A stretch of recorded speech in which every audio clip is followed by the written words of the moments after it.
Sechul Sagnar. What can I say about Sechul? He's a brooder. Like many pre-existing characters in my series, he was crafted from a prototype from an old roleplay group I used to run around in with my best friend and a few others.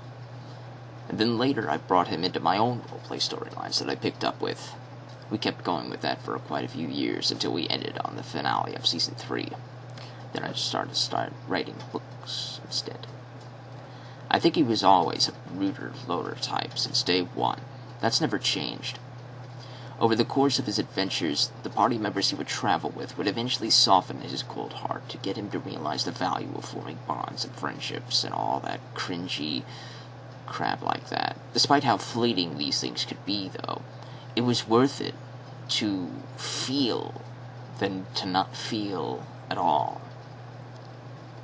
Sechul's going to be featured heavily in this series as time goes on. He has quickly turned into a sort of avatar for me, despite my already having one in Fang. Which is another story for another time, I suppose. I put my own reactions sometimes into Sechul's responses to certain characters. I think a lot of authors do that, really. We put a part of ourselves, or a part of the people we know, into our characters to make them sort of lifelike, or real. Something like that. Sechul came to life for me, particularly in Season 3 of our old roleplay group. I plan to adapt it into a series in and of itself someday, once I get to it. We're adapting Season 1 right now. His fighting style.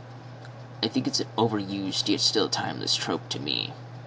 The two swords fighting style, despite how unrealistically unwieldy that could be, is used quite a bit.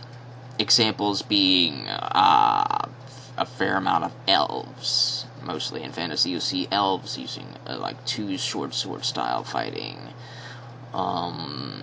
Sometimes you'll see maybe even a vampire in some fantasy stories. Mostly it's a non-human. Sometimes you'll see a human do it too, but this is fantasy. We can make things work because stuff not normal humans can do, these characters can do. After all, though, Sechul isn't a human. He's been around for a long time. 2,000 years, I think. I think 2,000 years of practice could bring out some really exceptional swordsmanship. You could learn a two-sword style fighting in that time, don't you think? These fighting styles of elves, immortals, demons, dwarves, they make human fighting styles seem childlike. Because they are, in a way. Humans are so fleeting. I think that's why we're attracted to the longer-lived races. You could go through 10 generations of humans and only still need 1 generation of elves, for example. It's crazy, but I absolutely love it. Sechul does have some strange magics about him. Nothing on the level of a wizard or mage or what have you. But think of it like a monk's inner chi type deal. There is power in the body, and if you master your body, you can master that power.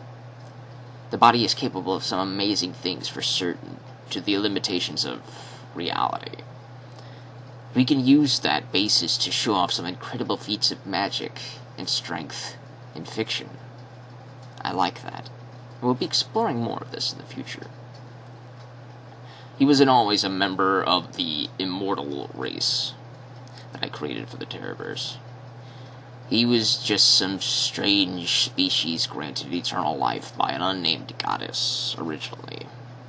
I may still use that concept in the future, but I'm going to change a few things about it and expand it. I hope you like him. He's been through a lot, and he's going to be going through a whole lot more.